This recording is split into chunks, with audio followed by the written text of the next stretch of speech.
श्री गणेशाय नमः। श्री गोपीजनवल्लभाय नमः। श्रीमद्भागवत महापुराण तृतीय स्कंध अथ षड्विंशोऽध्यायः।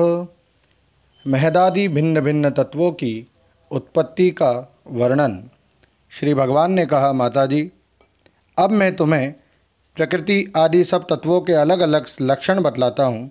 इन्हें जानकर मनुष्य प्रकृति के गुणों से मुक्त हो जाता है। आत्मदर्शन रूप ज्ञान ही पुरुष के मोक्ष का कारण है और वही उसकी अहंकार रूप हृदय ग्रंथि का छेदन करने वाला है, ऐसा पंडित जन कहते हैं। उस ज्ञान का मैं तुम्हारे आगे वर्णन करता हूँ।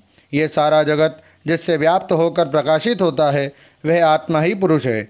वह अनादि निर्गुण प्रकृति से परे अंतःकरण में स्फुरित होने वाला और स्वयं प्रकाश है। उस सर्वव्यापक पुरुष ने अपने पास लीला विलास पूर्वक आई हुई अव्यक्त और त्रिगुणात्मिका वैष्णवी माया को स्वेच्छा से स्वीकार कर लिया। लीला परायण प्रकृति अपने सत्वादि गुणों द्वारा उन्हीं के अनुरूप प्रजा की सृष्टि करने लगी। यह देख पुरुष अज्ञान को आच्छादित करने वाली उसकी आवरण शक्ति से मोहित हो गया, अपने स्वरूप को भूल गया।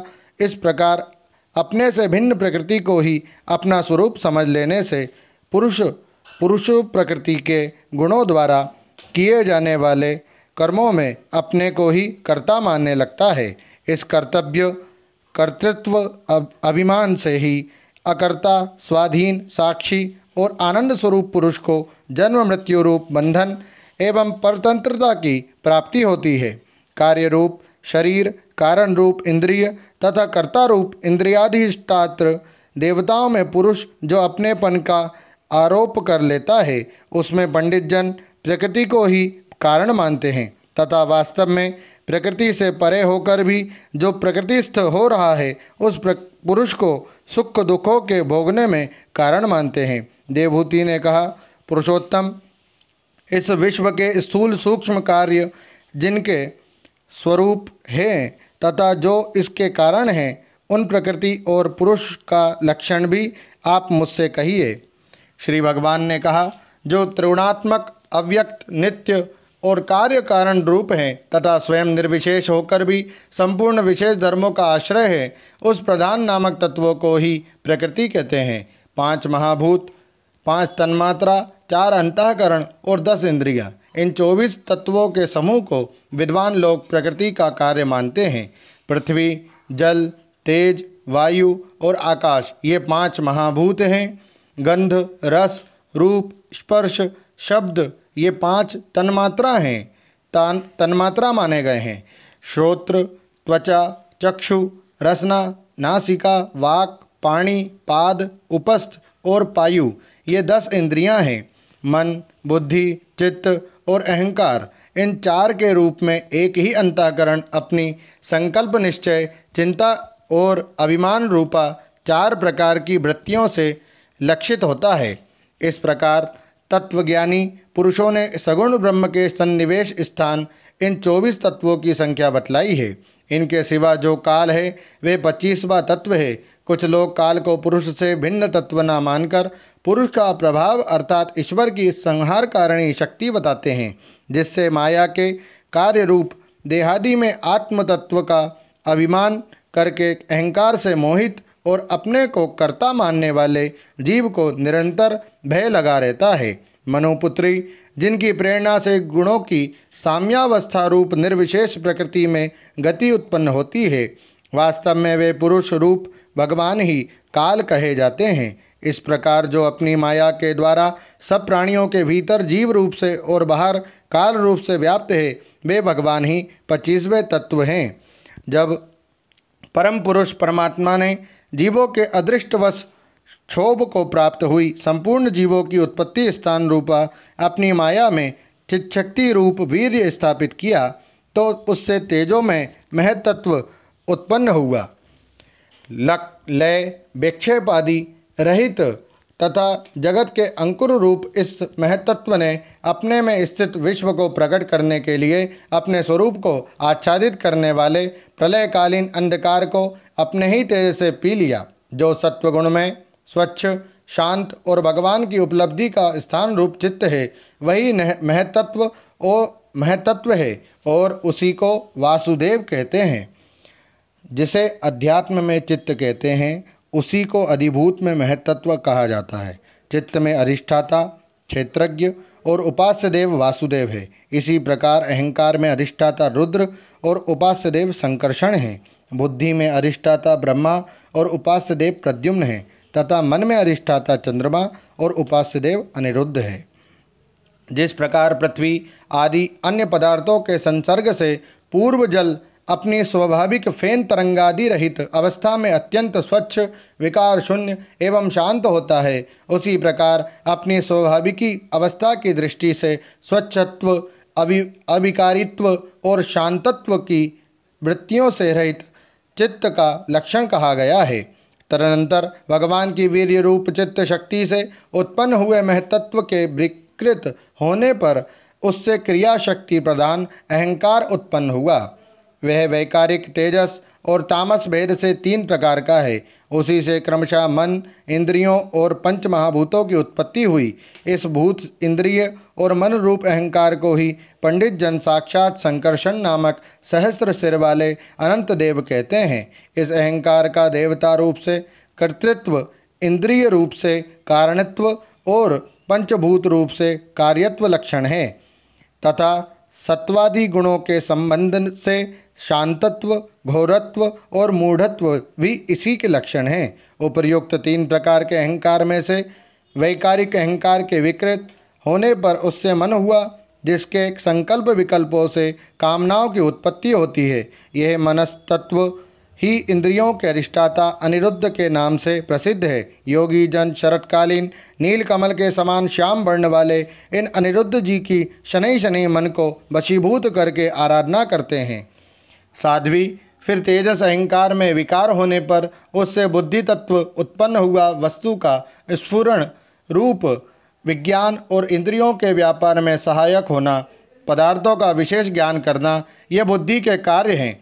वृत्तियों के भेद से संशय, विपर्य, विपरीत ज्ञान, निश्चय, स्मृति और निद्रा भी बुद्धि के ही लक्षण हैं। यह बुद्धि तत्व ही प्रद्युम्न है। इंद्रियां भी तेजस अहंकार का ही कार्य है। कर्म और ज्ञान के विभाग से उनके कर्मेंद्रिय और ज्ञानेंद्रिय 2 भेद हैं। इनमें कर्म प्राण की शक्ति है और ज्ञान बुद्धि की। भगवान की चेतन शक्ति की प्रेरणा से तामस अहंकार के विकृत होने पर उससे शब्द तन्मात्र का प्रादुर्भाव हुआ। शब्द तन्मात्र से आकाश तथा शब्द का ज्ञान कराने वाली श्रोत्रेंद्रिय उत्पन्न हुई। अर्थ का प्रकाशक होना, ओट में खड़े हुए वक्ता का भी ज्ञान करा देना और आकाश का सूक्ष्म रूप होना, विद्वानों के मत में यही शब्द के लक्षण हैं। भूतों को अवकाश देना, सबके बाहर भीतर वर्तमान रहना तथा प्राण, इंद्रिय और मन का आश्रय होना, ये आकाश के वृत्ति कार्य रूप लक्षण हैं। फिर शब्द तन्मात्र के कार्य आकाश में काल गति से विकार होने पर स्पर्श तन्मात्र हुआ। उससे वायु तथा स्पर्श का ग्रहण कराने वाली त्वगिंद्रिय त्वचा उत्पन्न हुई। कोमलता, कठोरता, शीतलता और उष्णता तथा वायु का सूक्ष्म रूप होना ये स्पर्श के लक्षण हैं। वृक्ष की शाखा आदि को हिलाना, तृणादि को इकट्ठा करना, सर्वत्र पहुँचना, गंधादि युक्त द्रव्य को घ्राणादि इंद्रियों के पास तथा शब्द को श्रोत्रेंद्रिय के समीप ले जाना तथा समस्त इंद्रियों को कार्य शक्ति देना, ये वायु की वृत्तियों के लक्षण हैं। तदनंतर देव की प्रेरणा से स्पर्श तन्मात्र विशिष्ट वायु के विकृत होने पर उससे रूप तन्मात्र हुआ तथा उससे तेज और रूप को उपलब्ध कराने वाली नेत्रेंद्रिय का प्रादुर्भाव हुआ।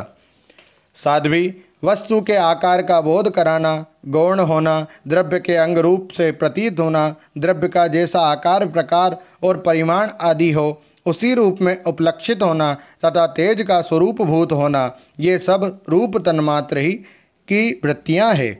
चमकना, पकाना, शीत को दूर रखना, सुखाना, भूख प्यास पैदा करना और उनकी निवृत्ति के लिए भोजन एवं जलपान कराना, ये तेज की वृत्तियां हैं। फिर देव की प्रेरणा से रूप तन्मात्र में तेज के विकृत होने पर उससे रस तन्मात्र हुआ और उससे जल तथा रस को ग्रहण कराने वाली रसनेन्द्रिय जिह्वा उत्पन्न हुई।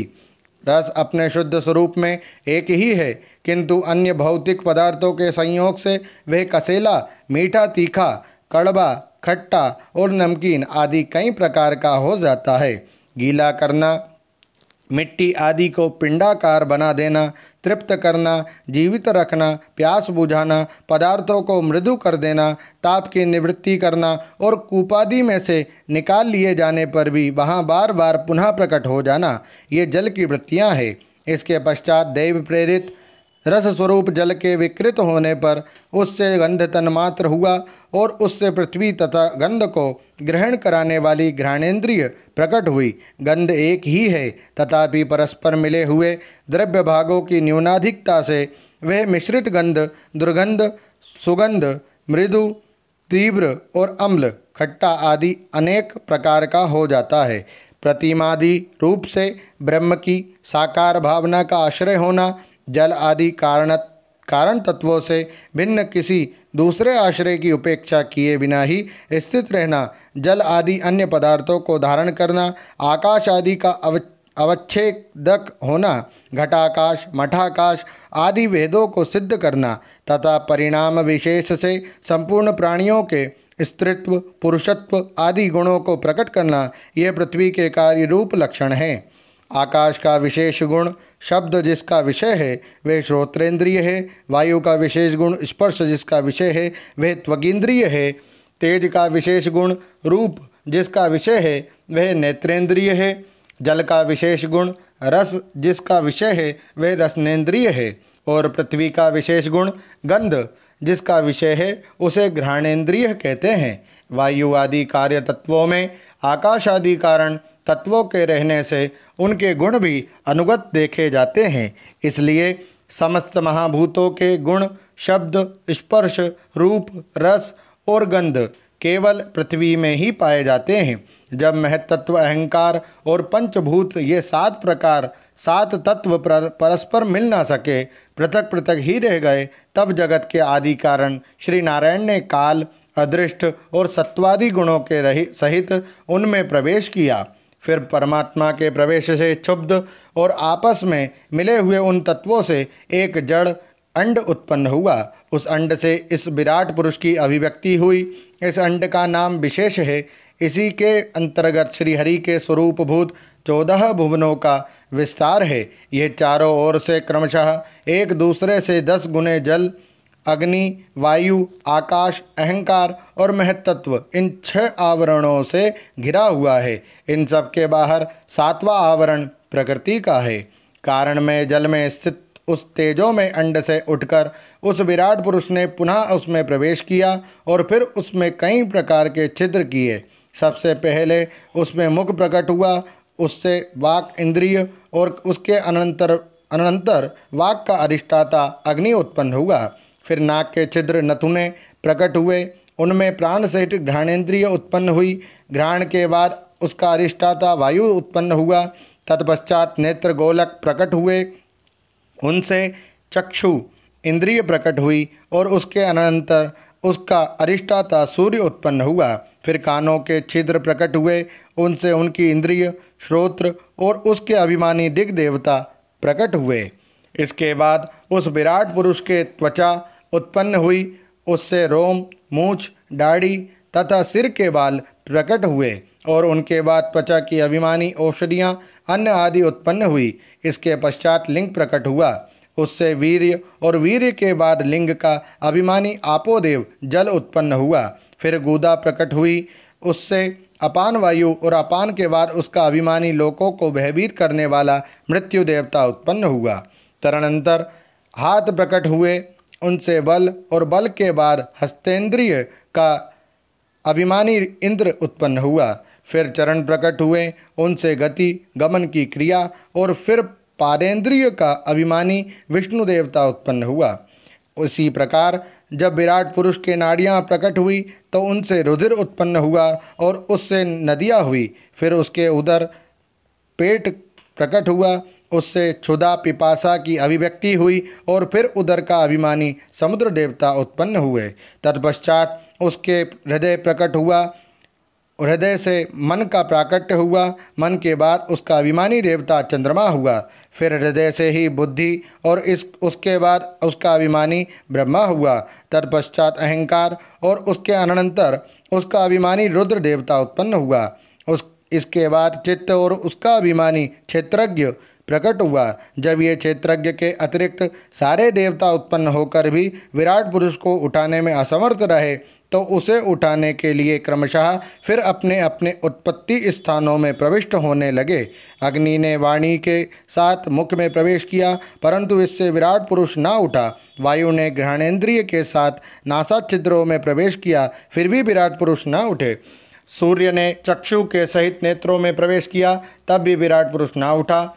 दिशाओं ने श्रवणेन्द्रिय के सहित कानों में प्रवेश किया, तो भी विराट पुरुष ना उठा। औषधियों ने रोमों के सहित त्वचा में प्रवेश किया, फिर भी विराट पुरुष ना उठा। जल ने वीर्य के साथ लिंग में प्रवेश किया, तब भी विराट पुरुष ना उठा। मृत्यु ने अपान के साथ गुदा में प्रवेश किया, फिर भी विराट पुरुष ना उठा। इंद्र ने बल के साथ हाथों में प्रवेश किया, परंतु इससे भी विराट पुरुष ना उठा। विष्णु ने गति के सहित चरणों में प्रवेश किया, तो भी विराट पुरुष ना उठा। नदियों ने रुधिर के सहित नाड़ियों में प्रवेश किया, तब भी विराट पुरुष ना उठा। समुद्र ने क्षुधा पिपासा के सहित उदर में प्रवेश किया, फिर भी विराट पुरुष ना उठा। चंद्रमा ने मन के सहित हृदय में प्रवेश किया, तो भी विराट पुरुष ना उठा। ब्रह्मा ने बुद्धि के सहित हृदय में प्रवेश किया, तब भी विराट पुरुष ना उठा। रुद्र ने अहंकार के सहित उसी हृदय में प्रवेश किया, तो भी विराट पुरुष ना उठा।